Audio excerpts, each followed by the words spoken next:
alanını başlatan kıymeti vardır. Üç kavram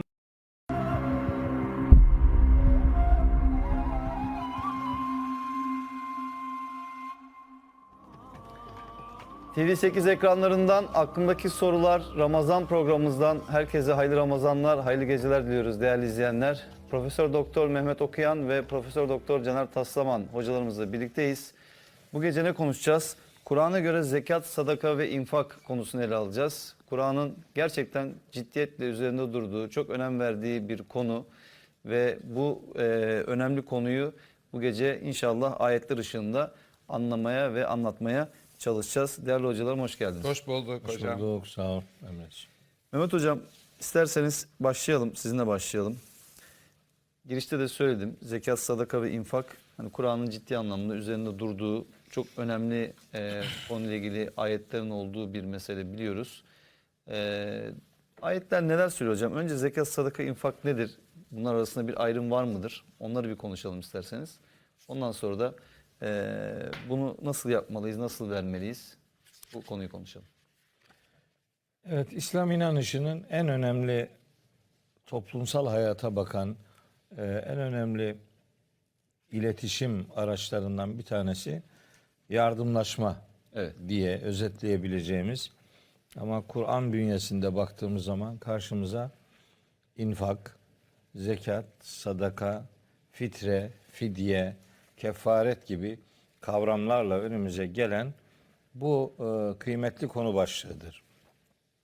Bizim bu konu başlığında Allah'ın seçtiği kavramları dilimize getirmek ve onlar üzerinden verilmek istenen mesaja yoğunlaşmak mecburiyetimiz vardır diye düşünüyorum. İçinde bulunduğumuz kıymetli zaman dilimi yardımlaşmanın yıl boyu aslında devam etmesi lazım gelen yardımlaşmanın işte hiç olmazsa bu Ramazan ayında bir sisteme kavuşturulması ya da bir alışkanlık haline dönüştürülebilmesi için hani bir start noktası diyebileceğim bir hareket alanını başlatan kıymeti vardır. Üç kavrama da anlamlarına gönderme yaparak değinmek istiyorum. İnfak çerçeve kavramıdır. Yani diğer alt başlıklarını içine alan, yardımlaşmayı en kapsamlı bir şekilde ortaya koyan kavramdır infak. İnfak Arapçada nefak kelimesiyle aynı kökten geliyor. Nefak tünel demektir. Tevbe suresi 54. ayette geçer. Nefakat diye çoğulu orada geçer. Ama bilinmelidir ki nefak tünel demektir. İnfak da o kökten geldiği için infak bir Müslümanın bir başkasının gönlüne tünel açması, yol vurması anlamına gelebilir infak. Yani burada bir yardımlaşma kalemi söz konusudur ama bunun bir ahlakı üzerinde durulur ki bu ahlak hani karşı taraftakinin gururunu rencide etmemeyi öngören bir kıymet ifade eder. Hani tünel nasıl ki bir mekandan başka bir mekana görünmeden yol açmak anlamına geliyorsa, infak da böyle muhatabı rencide etmeyecek şekilde hani gösterişten uzaklaşarak bir yardımlaşma ortaya koymak demektir. İnfakın kelime anlamlarından biri de ilişkisini kesmek. Yani infak yaptığınız şeyi, infak yaptığınız insana bir minnet aracı haline getirmemek ve onun karşılığında o insandan herhangi bir şey beklememek. Yani hem karşılık beklememek hem de teşekkür bile beklememek. İnsan suresinde Allahu Teala buna dikkat çekiyor. Diyor ki cennetlik olanlar orada su kuyularının başına geçip oradan şu su fışkırttıkça fışkırtacak ve kaseleri dolduracaklar. Çünkü onlar dünya hayatlarında çok sevdikleri malı kendileri sevmesine rağmen sevdikleri insanlara Allah'ı sevdikleri için seve seve verirler diye hem Bakara suresi 177. ayette hem İnsan suresinin de 8. ayetinde bu ifadeye yer verir.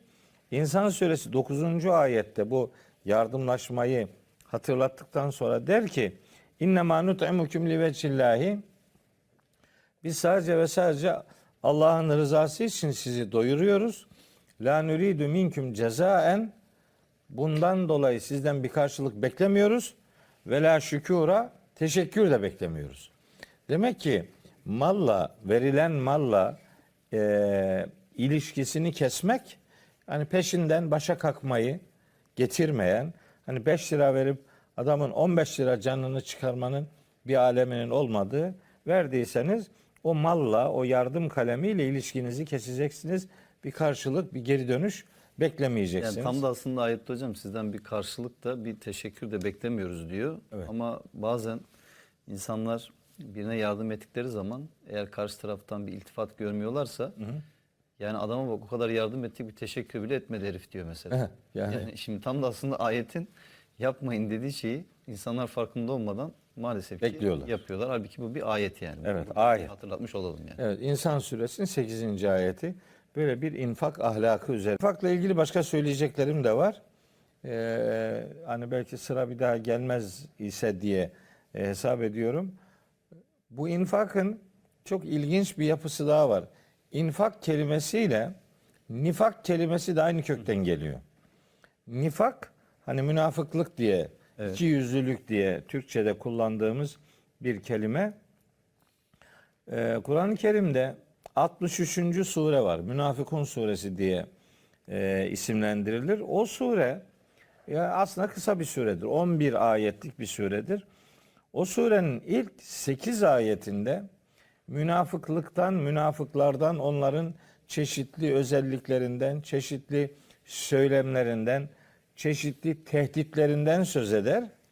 8 ayetlik pasajda. Son 3 ayette ise infaktan söz eder. Aslında sanki söylenmek istenen şudur. İnfak yani yardımlaşma esasında nifakın panzehiridir. Yani infakınız varsa Allah'ın izniyle nifaktan kurtulursunuz. Münafıkların en önemli özelliklerinden bir tanesi cimri oluşlarıdır. Evet. Onun da ayeti vardır. Hani böyle laf olsun diye, slogan olsun diye söylemiyorum. Ayetini kardeşlerime hatırlatmak isterim. Tevbe suresinin 67. ayetinde diyor ki Rabbimiz El münafikune vel münafikatu ba'duhum evliya'u ba'dın. Ba'duhum min ba'dın. Münafık erkekler ve münafık kadınlar birbirlerindendirler. Yani birbirlerinden yanadırlar. Sizden değil, kendilerindendirler. Ye'murune bil münkeri, kötülüğü emrederler birbirlerine. Ve yenhevne anil marufi, iyilikten birbirlerini men ederler. Ve yakbidune eydiyehum, böyle ellerini kısarlar. Yani cimri davranırlar. Yani münafıklığın en önemli alametlerinden biri budur. Öyleyse infak yaparsanız, yani bir cömert davranış ortaya koyarsanız bu sizin münafık olmadığınızı gösterir. Hocam cimrilik yapmayanları da aslında insanlara gösteriş olsun diye, Allah'a ve ahiret gününe inanmadıkları halde sırf insanlara gösteriş olsun diye mallarını sarf ediyormuş gibi gözüken bir gruptan da bahsediyor. Evet, Bakara suresinde ondan da söz ediyor. Biraz infaka dair detay verirken de ifade edecektim. Bakara suresinin 264. ayetinde onu anlatıyor. Sakın ha ey iman edenler diye başlıyor. La tubtilu sadakatikum. Sadakalarınızı iptal etmeyin. Bil menni vel eza. Başa kakarak ve eziyete dönüştürerek sadakalarınızı iptal etmeyin. Tıpkı şunların yaptığı gibi kellezi yunfiku malehu ri'a'en nasi. Malını insanlara gösteriş için infak eden, veren kişi gibi yapmayın. Çünkü böyle yapanlar aslında Allah'a da ahirete de inanmayanlardır. Bunların böyle bir gösteriş, verirse gösteriş için verir ama bunun ayırıcı özelliği vermemesidir yani. Bunu da ifade edeyim. Yığınla mal telef ettim diyor falan ya mesela. İşte Evet. ayetlere dikkat çekiyor. Yani aslında bir de onu yaptığını göstermeye çalışıyor. Yani sadece yaparak değil de bir de yapmadan yapıyormuş gibi göstermeye çalışıyor. Tam işte münafıklık. Ama evet, münafık. O dediğinizde Beled suresinde geçiyor. Şimdi bu münafık infakla alakalı söylemeye gayret ettiğim bir tanıtıcı bilgi. Sonra şunu belirteyim ki infak bir iman eylemidir. Yani imanı olan herkesin infak edecek bir şeysi olur. İnfak sadece ekonomik ilişkilerden ibaret değildir. Yani biz infak deyince hep aklımıza ayni veya nakdi şeyler vermeyi getiriyoruz ama elbet onlar da infaktır. Tabii ki öyledir. Ama mesele o tür ekonomik içerikli bir yardımlaşmadan ibaret değildir. Yani bilginin de infakı vardır. Tecrübenin de infakı vardır. Sevginin de infakı vardır. İlginin de infakı vardır. Yani sahip olduğunuz her ne varsa bilinmelidir ki onların infakı vardır. Bedenin infakı onu Allah yolunda seferber etmektir. Canın infakı onu gerektiğinde Allah için verebilmektir. Yani infak bir iman eylemi olarak İnsan imkanla zamanından da verebilir, vaktinden de verebilir. tabii elbette infak imkanla sınırlı bir kavram değil, imanla alakalı bir kavramdır. İmanınız varsa infakınız da mutlaka olur, olsun, olmalıdır. Onu ifade edeyim. İnfak kavramıyla alakalı. Sonra infakın bir de şeyi vardır. Hani tünel mantığından hareketle bu taraftan buradan verip öbür taraftan almak. Yani infak aslında iki aleme de inanan insanın fedakarlığıdır. İnfak yapanlar öbür aleme, ahirete de inandıkları için buradan verirler, tünelin öbür ucundan yani ahirette onu alırlar. İnfak edenler almaya inandıkları için verenlerdir. Yani bu böyle boşu boşuna bir saçıp savurma filan değildir. Onu özellikle belirteyim infak kavramıyla alakalı. Hani nasıl yapılmalıdır, nelerden yapılmalıdır, kimlere yapılmalıdır, nasıl yapılmamalıdır? Onlar meselenin diğer boyutlarıdır. gireriz Vakit hocam. gelirse Evet, onlara gireriz. onlara gireriz. Diğer iki kavramla ilgili de kısaca ifade edeyim. Sadaka böyle cebindeki bozuk paralardan kurtulma işlemine indirgenmiştir. Sadaka bozuk paralardan kurtulma işlemi değildir. Sadaka bir defa farzdır, onu söyleyeyim. Öyle hani sünnettir gibi değerlendirmelerle iş geçiştiriliyor. Hayır. Tevbe suresinin 60. ayetiyle yine Tevbe suresinin 103. ayeti sadakanın bir ibadet olarak farz olduğunu gösteriyor. Farz kelimesini kullanıyor Tevbe 60'ta. Öbüründe de onların mallarından sadaka al diye bir emir bulunduğu için bu bir ilahi buyruk anlamında farzdır. Ve sadaka bir Müslümanın iman iddiasındaki sadakatinin görüntüsüdür. Sadaka bir sadakat görüntüsüdür. İmanınızda ne kadar sadıksanız sadakanız da o görünür. O kadarı görünür. Onun için bunu böyle bir sünnet eylem ve böyle küçük paralardan oluşan bir iletişim gibi görmeyi asla doğru bulmuyorum. Kısaca sadaka ile ilgili bunu söylemiş olayım. Zekat ise iki anlamı olan bir kavramdır. Zekatın bir anlamı arınmak demektir. O da Tevbe suresinin 103. ayetinde bu anlamda kullanılır.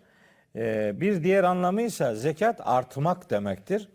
Zekatı verilen mallar bilinsin ki artan mallardır anlamına gelebilecek. Rum suresinde Allahu Teala zekatı bu yönüyle bize hatırlatıyor. Ayet numarasını da kardeşlerime ifade edip toparlayayım. Rum suresinin 39. ayetinde faiz, riba denen şey şeklen kabarık ve artış gibi görünse de Allah katında bunun artan bir tarafı yoktur, değeri yoktur. Ama Allah'ın rızasını gözeterek zekat verenler bilsinler ki mallarını katlayanlardır.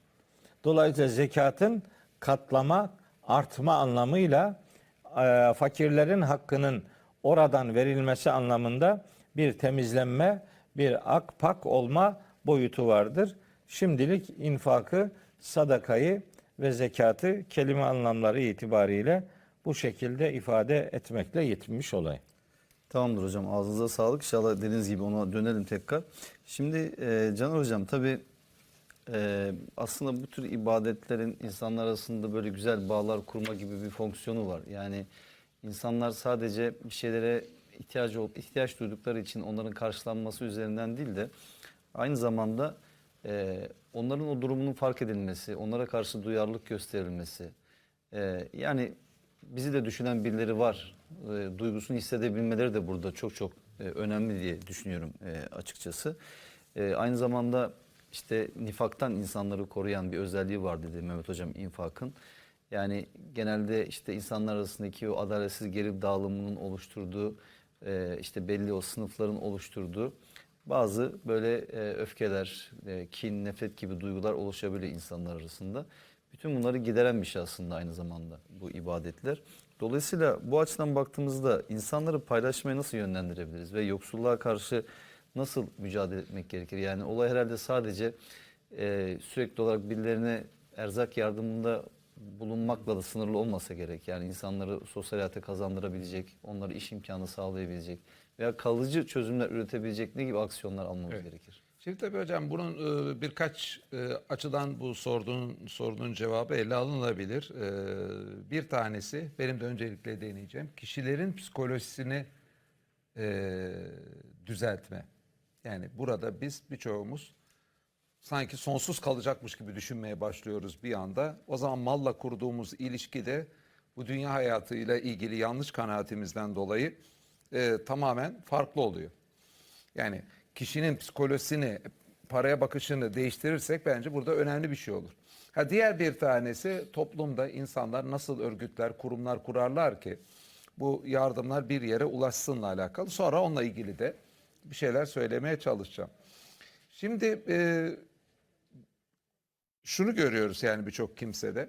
Yani günümüzde ön plana çıkan şeyler belli önem verilmesi gerekli kavram yerine başka kavramların insan zihninde ön plana çıktığını görüyoruz. Yani Kur'an mesela iyilik kavramını ön plana çıkartıyor insanlara. İnsanlar bu dünyayla sınırlı bir menfaatin peşinde gidiyorlar iyilik kavramı yerine.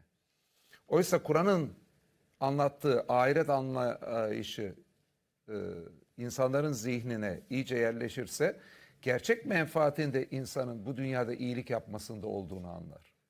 Bu dünyada başkalarına aldırmayacak şekildeki bir menfaat anlayışının kişinin şahsının menfaatin olmadığını da görecektir. Üstelik iyilik yapmanın hazzını bir anda bir kişi taksa, değil mi? Sonuçta başkasının yani malı sonuçta biriktiriyoruz, başkasına vermeyerek kendi menfaatimizin daha çok olacağını zannediyoruz da hangimiz o malı ahirete taşıyor? Yani burada birçok programda şuna dikkat çektik. Öldüğümüz zaman ahirete tapuları transfer eden bir banka modeli veyahut da bir kuruluş daha icat edilmedi. Ama birçok kimse Amerika'ya gittiğinde, işte Afrika'ya gittiğinde parasını transfer edebiliyor bankadan. Ahirete de sanki böyle bir şey varmış gibi düşünüyor. Yani böyle bir şey olmadığını herkes biliyor. Ama parayla, malla kurduğumuz ilişkiye bakalım. Sanki böyle bir şey varmış gibi zihniyetimizde bir yapı var. Ya da hocam birçok insan kefen cebi yok diyor ama kimse kefen cebi yok gibi hareket etmiyor. Evet. Şimdi aslında halk arasında çok derin bazı sözler var böyle. Anlamı düşünülürse bu çok bana göre kefenin cebi yoktur sözü de böyle. Fakat o laflar o kadar çok tekerleme gibi böyle söylenir, o kadar çok ifade edilir ki birçok zaman laf sadece bizim için kullanılan bir sözdür. Birisine takılmak, gırgır yapmak için haydi hesabı öde, kefenin cebi yok falan. Değil mi? Böyle birçok alanda kullanırız. Onun gerçek anlamda ne kadar derin bir söz olduğunu anlamayız. Oysa olayı şöyle düşünmek lazım. Bizim Allah'ın rızasını kazanmamız için tek bir imkanımız var. O da bu hayatımızı nasıl değerlendireceğimiz. Şimdi bu hayatımızı nasıl değerlendireceğimizde önemli olan unsurlardan bir tanesi malımızı ne yapacağımız. Diğer bir tanesi işte zamanımızı nasıl değerlendirebileceğiz. Çevremizle ilişkimizi nasıl kuracağız diye başlıkları çoğaltabiliriz. Ama bu dünyadaki bizle ilgili önemli hususlardan birisi sahip olduğumuz mallar ve o mallarla kurduğumuz ilişki. Ve yine Kur'an'dan da şunu görüyoruz. Bizim Allah'ın rızasını kazanmamızdaki araçlardan bir tanesi bu mallarımızla ne yaptığımız. Veyahut da bu malları nasıl kazandığımız da oluyor, değil mi? Çok mal hırsı ve cimrilik Kur'an'da kınanıyor ama ondan beraber aynı zamanda mal hırsının insanı işte hırsızlığa, tartı ölçüde hileye veyahut da ne bileyim tefecilik yapmaya götürmesi gibi şeyler de kılanıyor. Yani aslında Kur'an'da anlatılan birçok kötülüklerin anası para ve mal hırsı. Başkalarına yardım etmememizin altında da. Öncelikle insan malı elde etmek için helal haram dinlemeden her yolu takip etmesi mümkün. Fakat sonra şu da önemli. Yani malı sadece yanlış yolda elde etmemiz Kur'an'da kınanmıyor. Sahip olduğumuz mala biz Allah sayesinde sahip olduk. Bir Müslüman şunun farkındadır. Bu bedeni bana veren Allah, ben bu hayata Allah sayesinde sahibim. Eğer ki Allah'ın bana verdiği gözler, eller, güç olmasaydı ben bu malı da edinemezdim. Allah dünyada atomları yaratmasaydı, maddenin ortaya çıkmasını yaratmasaydı falanca ev de benim olamazdı. Allah'ın bu dünyayı yaratması sayesinde, sonuçta her şeyin gerçek tapusu Allah'ta. Bizim o elde ettiğimiz tapular bu dünyadaki belli işlemler için geçerli tapular. Ama gerçek anlamda her şeyin sahibi Allah. Bu malı ben elde edince Allah fakirlere, ihtiyaç sahiplerine, zorda kalanlara bu maldan aktarmamı istiyor. Ben bunu aktarmam diyorsa birçok insan aslında burada malın gerçek sahibinin Allah olduğuyla ilgili bilinç, hayatı veren Allah olduğuyla ilgili bilinç öncelikle yerleşmemiştir demek. Yani iki tane şey burada anlamak çok önemli. İnsanın infak etmesi için bilinçli. Bir, bizim hayatımızın, bedenimizin ve malın sahibi Allah. İkincisi, biz ahirete gidiyoruz. Hiçbir şeyi ahirete taşımayacağız. Ahirete malımızı taşımayacağız ama bu malımızdan fakirlere vererek, sarf ederek ahirete yaptığımız hayırları taşımamız mümkün. Üstelik bunu yapmazsak, Allah'ın dediği gibi fakirlerin durumuna, zordakilerin durumuna duyarlı olmazsak, ahirette bu malın başımıza bela olma ihtimali var. Hani cebeni yok kefeni oraya götüremeyiz. Fakat kefenin yaptığımız şerlerle ilgili, hayırlarla ilgili bir görünmeyen cebi var. Değil mi? Bütün yaptıklarımız iyilikler de kötülükler de en ufacık ayrıntısına kadar not ediliyor. Bizim malımızla yapacağımız bir cimrilik, ondan mesela etrafımızdakileri biz işte her öğünümüzü rahatça işte iftar sofralarında yerken, diğer yerken faydalanmamız ama başkasının durumunu görmezden gelmemiz, Kur'an'ın anlattıklarına iman ediyorsak ahirette karşımıza çıkacak bir husus. Ve bu maldan verirken gerçek anlamda bir cömertlikle vermemiz lazım. Mehmet Hocam orada çok güzel bir şeye dikkat çekti.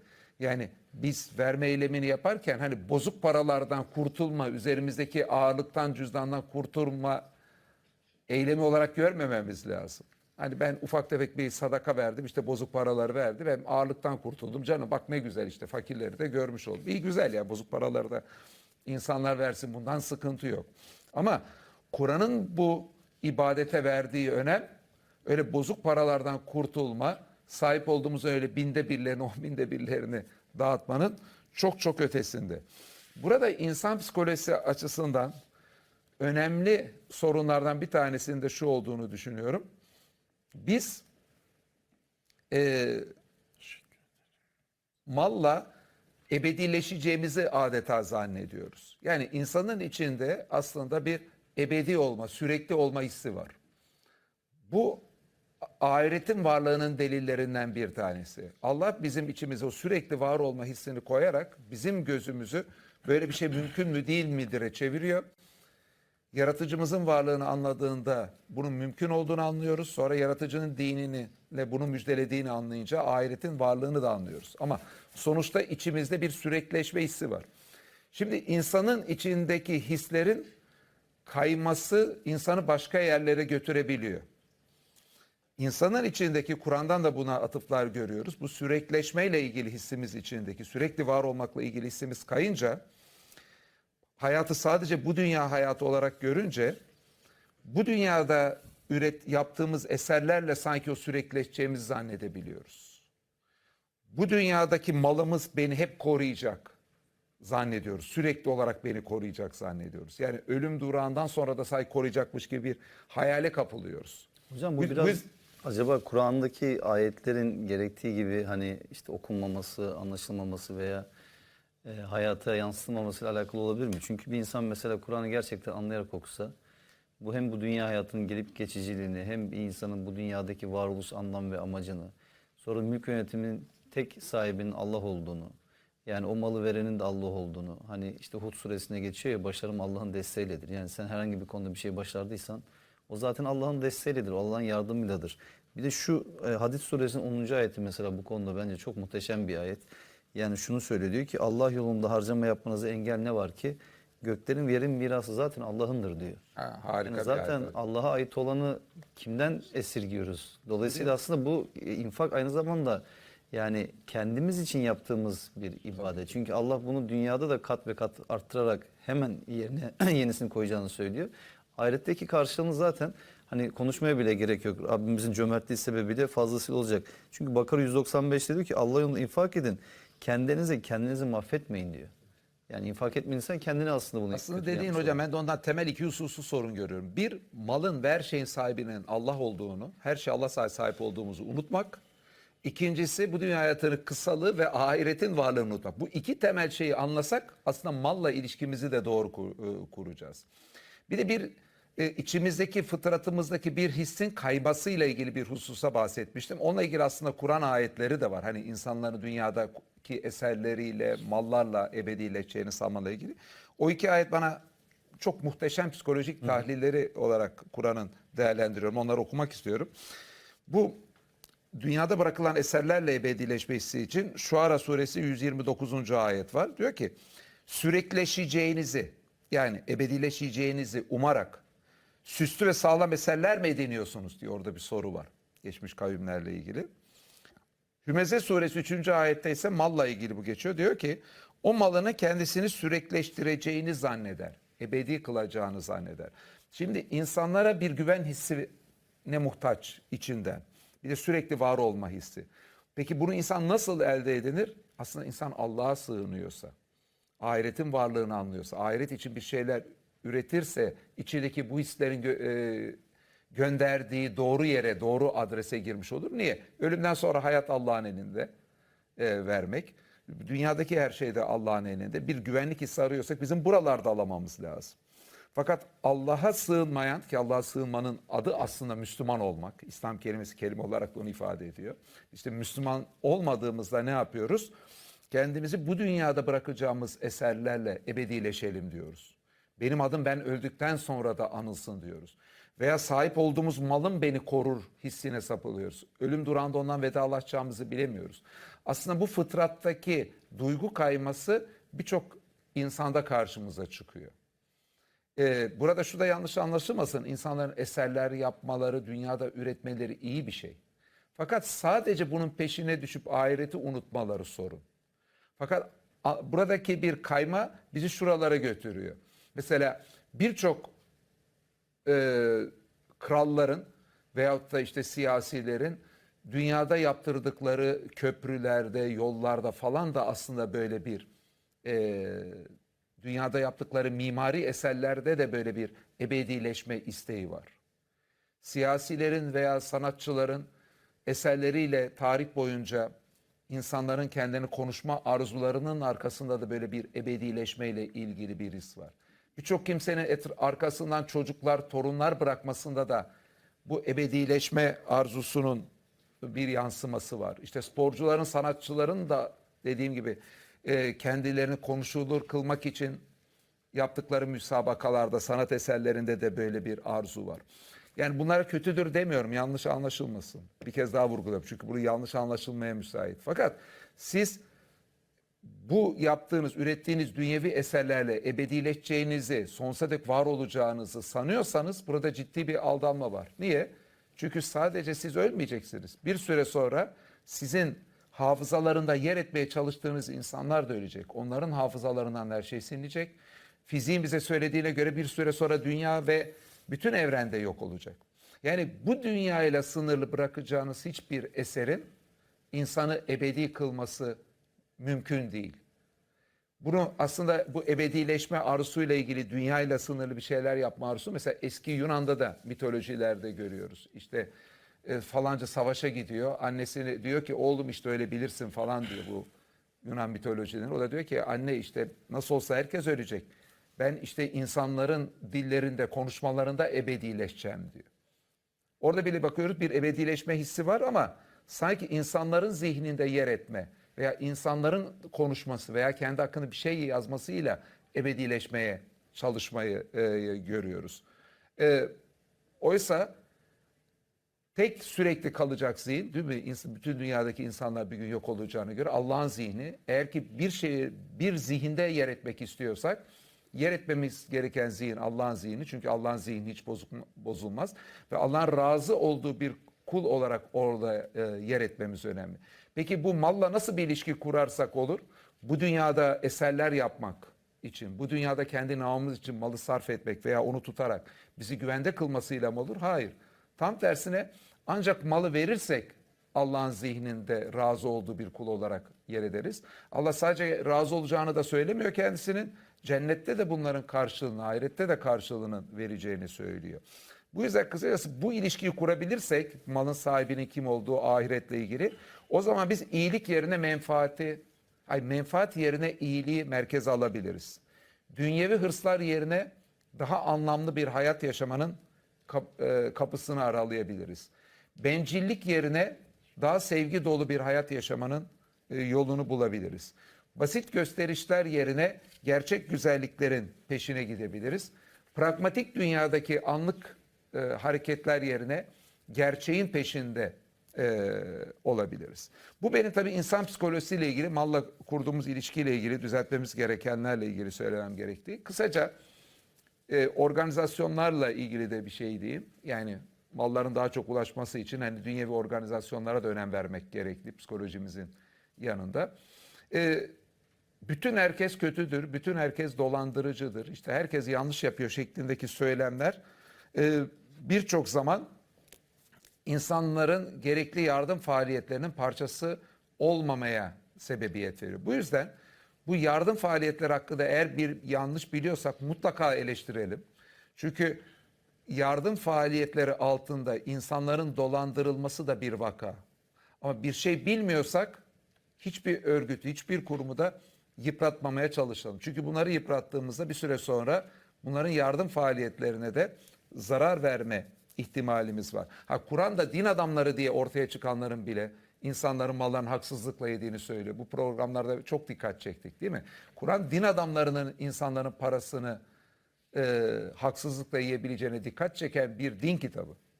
Dini bize açıklayan kitap. Hani din adamlarının içinde olduğu organizasyonlara bile dikkatle bakmamız lazım. Ama bir şey biliyorsak bir örgüt kuruluş hakkında bir şey söylememiz lazım. Yoksa onların yaptıkları hayırlı faaliyetleri de durdurmamız gibi bir tehlike var. Çünkü yardım faaliyetlerindeki önemli unsurlardan birisi şu: gerçek anlamda fakirleri tespit edebilmek. Çünkü dünyadaki fakirlere baktığımız zaman her şehre, her mahalleye bunlar insicamlı bir şekilde dağılmış değiller. Evet, öncelikle etrafımızda yakında ulaşabildiğimiz fakirlere bakalım. Fakat kimi zaman öyle bir durum oluyor ki özellikle bizden uzak bir noktada daha fakirler olabiliyor. Hatta Afrika'nın daha uzak bir ülkesinde oluyor. Bizim oralara gidip de her birimizin bunları görmesi, tespit etmesi mümkün olmadığına göre o zaman kendimizce güvenilir bir örgüt, güvenilir bir kuruluş nedir tespit etmeye çalışalım. Çünkü gerçek anlamda fakiri bulmakta bence önemli bir unsur. Bunun için de organizasyonlara ihtiyacımız var. Hocam aslında tabii hani yoksullukla mücadele konusunda belki en fazla gözetilmesi gereken şey adaletli gelir dağılımının sağlanması. İnsanlara iş imkanının sağlanması ve çalışan insanların da hak ettiklerinin en güzel şekilde kendilerine verilmesi. Çok enteresan bir dünyada yaşıyoruz. Gelir dağılımı anlamında. Yani bakıyorsunuz ki işte kimi ülkenin kişi başı milli geliri 50-60 bin dolar bandındayken bir başka ülkeye bakıyorsunuz birkaç yüz dolarla ifade edilebilecek bir kişi başı düşen milli gelirden Etiyopya gibi ülkelerde falan mesela bahsediyorsunuz. Yani bu kadar korkunç bir dünya. Bir de işte Oxfam gibi mesela kuruluşlar var, İngiliz kuruluşlar. Onların yaptıkları bazı araştırmalar var.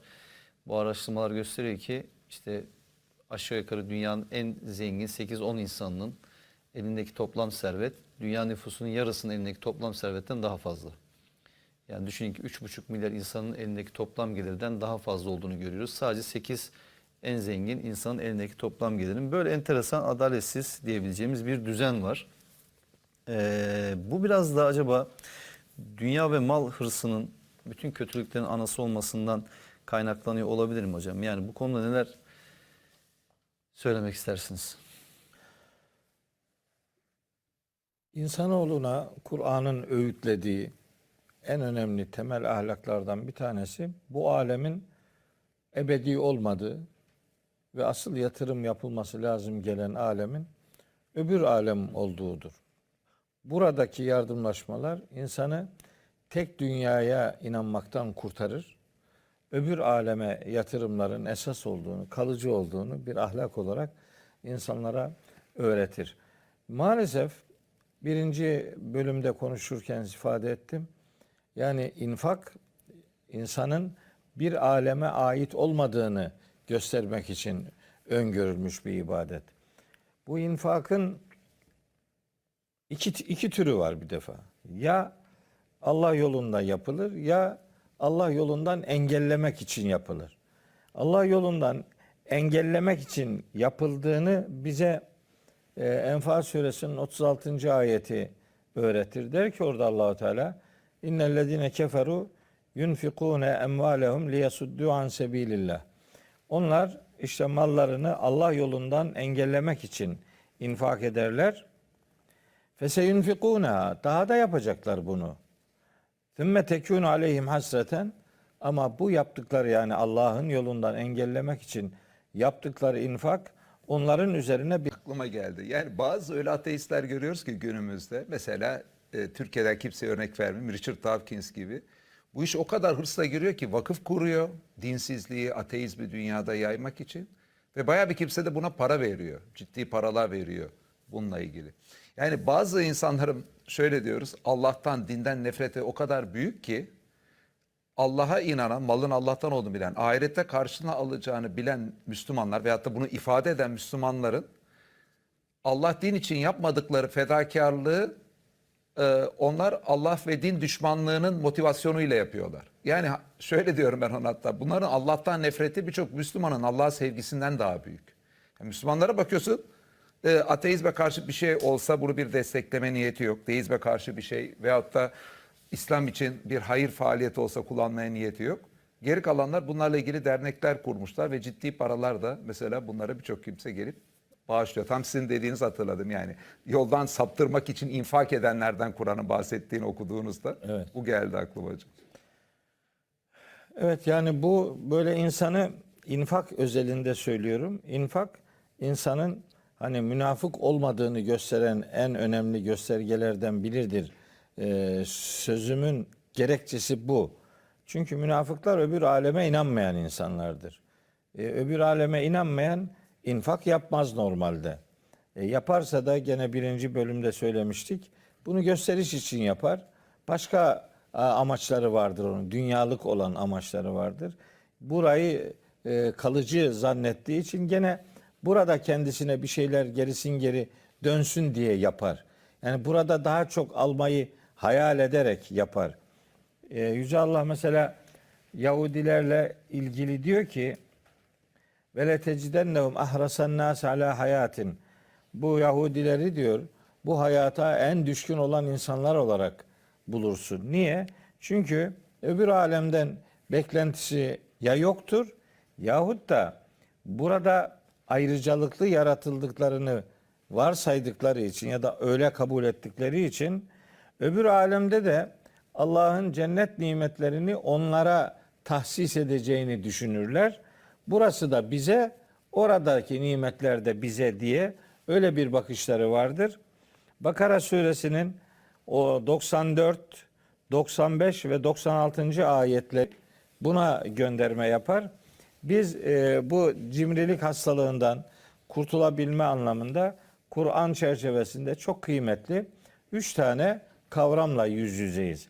Bazı din karşıtı çevreler İslam'ın ekonomik hayata dair insanlığa böyle çok sağlam bir çözüm getirmediğini iddia ederler.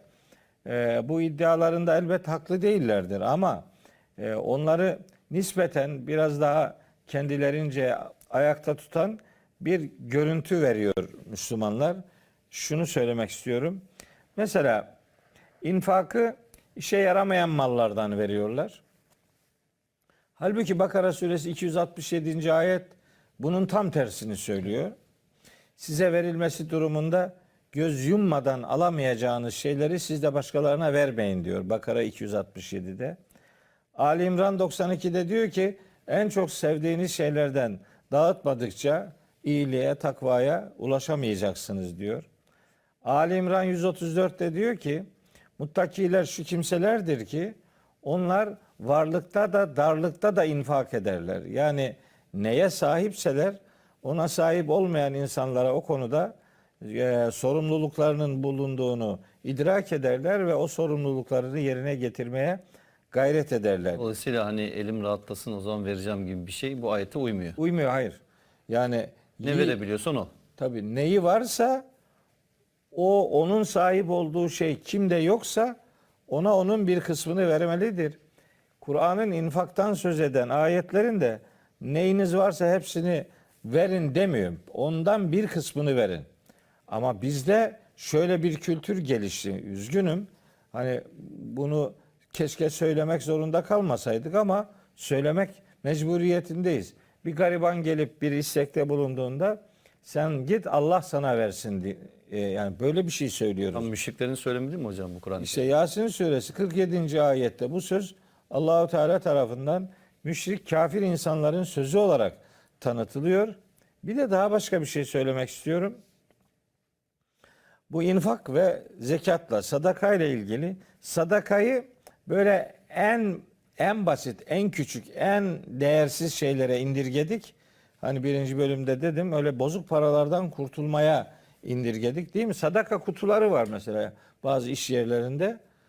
Ben bugüne kadar sadaka kutularının içerisinde yani 200 liralık banknot hiç görmedim. 100 lira da görmedim. 50 lira da görmedim. Ya 5 lira ya da madeni paralar, bozuk paralar var. Başka yok yani. Halbuki sadaka bir sadakat göstergesiydi.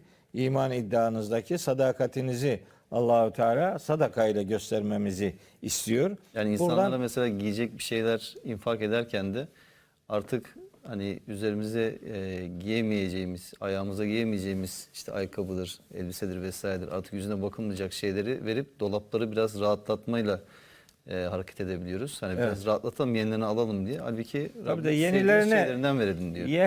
yenilerine yer açıyor yani. Ben böyle bazı belediyelerin, bazı vakıfların, derneklerin bu tür şeyler topladığı zamanlar tanıdıklarım var. Soruyorum ne var mesela bir görmek istiyorum. Ne vermiş adamlar? Bakıyorum kendi giymeyecekleri şeyleri veriyor. Çok iyi verenler de var elbette. Haklarını yemeyelim ama genel görüntü bu. Şimdi asıl dikkat çekmek istediğim bu din karşıtlarının dillerine pelesenk ettikleri İslam'ın ekonomik hayata dair sağlam, sağlıklı bir çözüm ortaya koymadığı suçlamasına bizim de malzeme verdiğimiz kanaatindeyim. Şöyle ifade edeyim. Mesela zekat nereden verilir diye soruyorsunuz. Zekat işte diyor ki kardan verilir. İşte ticaretten verilir. Bir böyle diyoruz. İki, üzerinden bir yıl geçmesi lazım diye de bir miktar belirliyoruz. Üç, bir de bir nisap miktarı diye bir şey belirliyoruz. Dolayısıyla üzerinden bir yıl geçme, kar amaçlı servet, üzerinden bir yıl geçme ve bir de ne derler ona? Yani kelimesini tam bulamıyorum. Her neyse, nisap miktarı. Şimdi bunu böyle 3 tane şart koşunca ya sene dolmadan devir ediyor adam, ya da o nisap miktarı diye belirleyen miktarın böyle tam kenarına kadar getirip bırakıyor. Ondan gerisini harcıyor zekattan kurtarmak için. Bir de zekatı kâra indirgiyor. Mesela yatırımla ilgilenmiyor. Malla ilgilenmiyor mesela. Hocam evden zekat verilmez, binekten zekat verilmez. Bir de zekat verilmezler listesi var. Hayır, bu zaten şöyle bir şey değil mi hocam? Yani nasıl vermem diye liste.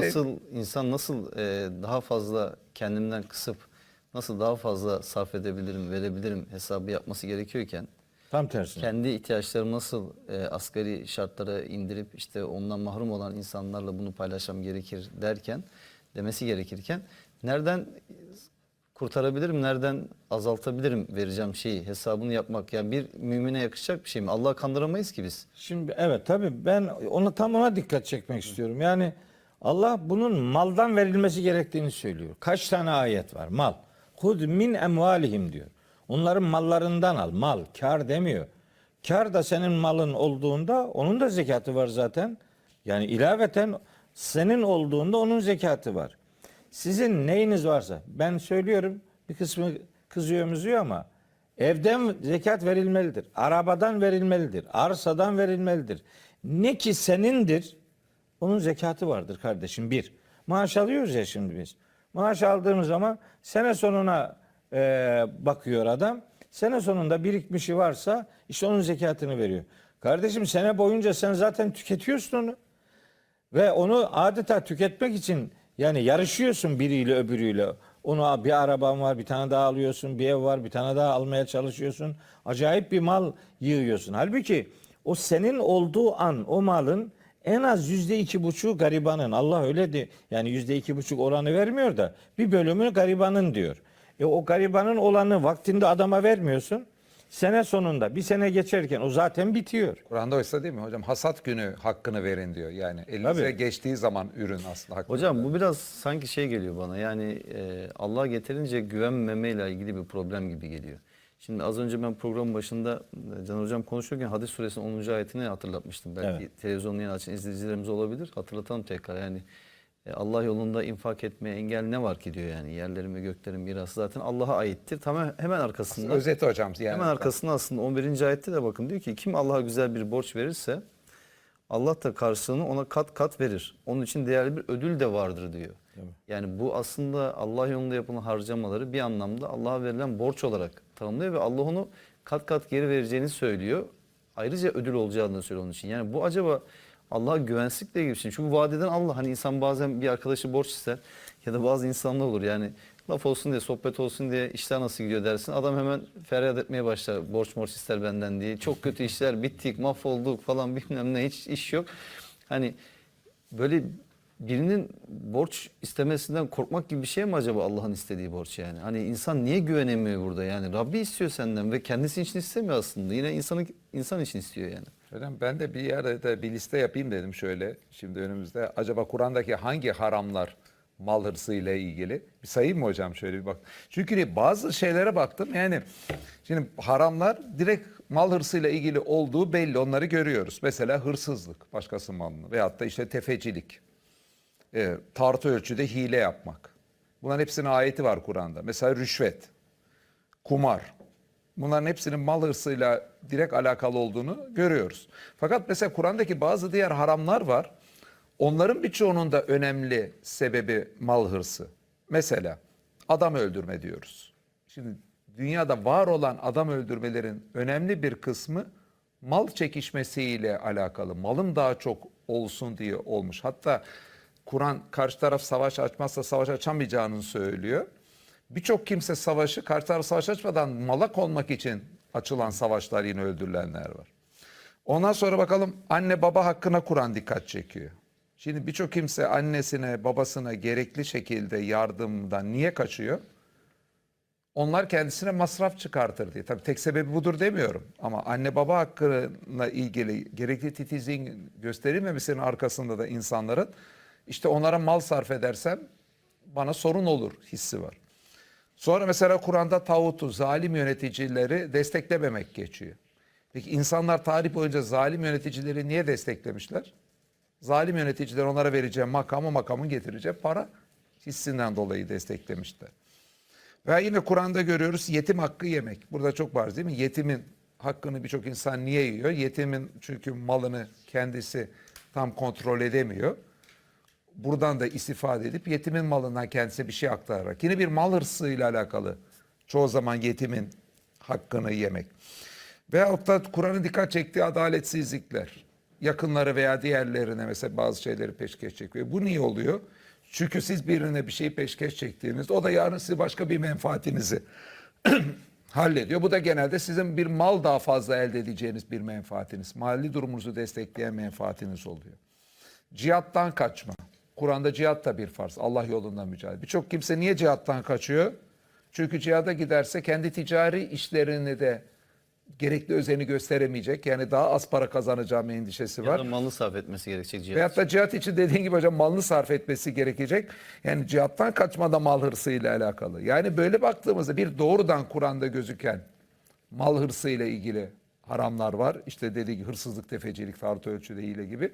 Bir de Kur'an'da çok önemsenen yani adam öldürmeden anne baba hakkı yemeye, adaletsiz olmaya veya tağutu desteklemeye, cihattan kaçmak gibi, yetim hakkı yemek gibi. Yani ilk anda direkt mallı hırsıdır diye gözükmeyen ama temelinde yine birçok zaman mal hırsı yatan şeyler var. Yani Kur'an'daki haramların hepsi değil ama çok çok önemli bir bölümü malla kurduğumuz ilişkinin yanlış olmasıyla alakalı. Hocam ya bir de bu biraz da herhalde Allah'ın insana lütfetmesi, insan da bunu talep etmesiyle alakalı bir şey. Yani verebilmek de gerçekten büyük bir erdem.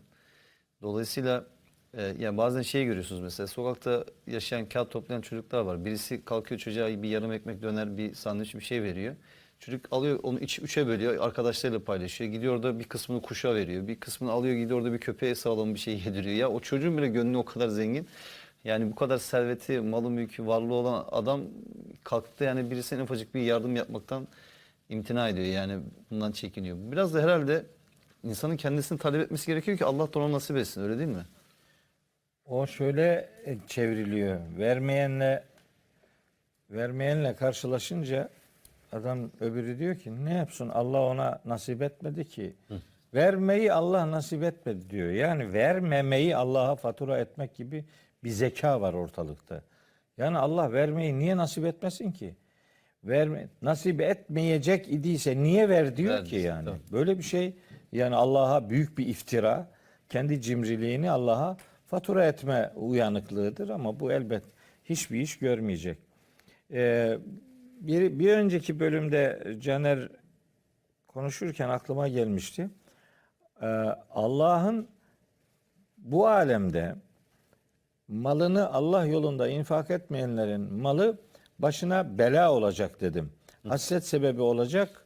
O Enfal suresi 34. ayetten söz etmiştim. Ama o arada bir de Ali İmran suresi 180. ayet var. O ayeti de mutlaka bu vesileyle hatırlamak gerekir. Ali İmran 180'de diyor ki Allahu Teala ve la yahsebennellezine yebhalun bima atahumullahu min fadlihi huve hayran lehum. Yani Allah'ın kendilerine verdiği mallarla ilgili cimrilik yapanlar bu malların kendileri için hayır olduğunu zannetmesinler. Vel huve şerrun lehum. O onlar için bir şer sebebidir. Seyutavvakune ma bekhilu bihi yevmel kıyame. Kıyamet gününde dünyada cimrilik yapıp ettikleri şeyler onların boyunlarına dolanacaktır diyor. Seyutavvakune o demek. Boyunlarına dolanacaktır. Halbuki velillahi mirasü's semavati vel ard. Göklerin ve yerin mirası Allah'a aittir. Dolayısıyla siz kimin malını kimin uğrunda verme konusunda çelişki yaşıyorsunuz ya da çekince ortaya koyuyorsunuz. Bir ayeti daha söylemeliyim. O da Sebe suresinin 39. ayeti. Biraz önce sen dedin ki burada bir güven sorunu var. Elbet aynen güven sorunu var. Çünkü insanlar Allah'a inandıkları oranda Allah'a güvenmiyorlar. Ben söylemi değiştirip şöyle diyorum. Diyorum ki bir Müslüman Allah'a ne kadar güveniyorsa o kadar inanıyor. Yani inanmak tamam, güvenmek sıfırsa orada iman yok. Kusura bakmasın. Çünkü iman kelimesinin kelime kök anlamı güvenmek demektir. Güvenmiyorsanız inanmıyorsunuz demektir. Güveniyorsanız şunu bilin. İşte o Sebe 39'da diyor ki ve ma enfaktum min şeyin fe ve yuhlifuhu. Siz Allah yolunda her ne şey infak ederseniz Allah yerine yenisini hemen gönderecektir. Allah'ın göndereceğim dediği şeyi insanlar malım eksiliyor. Bir gün ben de bir çare olabilirim korkusuyla bir başkasıyla paylaşmıyorsa ki bu malının her tarafını herkese vermekten söz etmiyoruz. Ölçüde Bir göre bölümünü vermekten söz ediyoruz. Furkan suresinde diyor ki Allahu Teala Rahman'ın has kullarını anlattığı bir ayet pasajında diyor ki vellezine izâ enfekû bunlar infakta bulundukları zaman lem yusrifu ve lem yakturu. Evet. Ne cimrilik yaparlar İsraf ne de israf ederler. Ve kâne beyne zâlike kavâma ikisinin arasında orta bir denge yol tutarlar. Furkan suresi 67. ayette. Bir de yine sen okurken Hadid suresinin 10. ayetini ifade ettikten sonra 11. ayette de bir kard-ı hasen kavramına gönderme yaptın. Bir dakikada da onunla ilgili bir şey söyleyip toparlayayım. Kard-ı hasen Kur'an-ı Kerim'de 6 defa geçiyor bu kavram. 6 defa herhalde veya 7 defa yanlış söylemeyeyim. Tam yeri 1, 2, 3, 4, 5, 6 defa geçiyor. Bu geçtiği 6 yerde de ifadeler Allah için borç vermek şeklinde geçmiyor. Doğrudan Allah'a borç vermek diye geçiyor. Hoş Allah bize muhtaç değil. Biz Allah'a nasıl borç vereceğiz? Yani bu karşılığını Allah'tan beklemek üzere insanlara borç vermek. Bir de bu yapılacak olan ibadetin ne büyük bir ibadet olduğunun da belki tanımlanması için böyle bir tanım yapılıyor yani. Tabii. Allah'a verilmiş borç gibi yani bu adeta. Yani. Öyle. Allah'a yani burada muhatap Allah. Yani siz o zar zor bir çare durumdaki adamın yani canını sıkacak bir iş yapmayın. Ona verdiğiniz yardım kalemi karşılığını Allah'tan beklediğiniz bir yardım olursa bilin ki şahsa verdiğiniz kadarını size iade edecektir. Ama bunu Allah'a vermiş olma duygusuyla gerçekleştirirseniz biliniz ki Allah bunu katlayarak geri verecektir.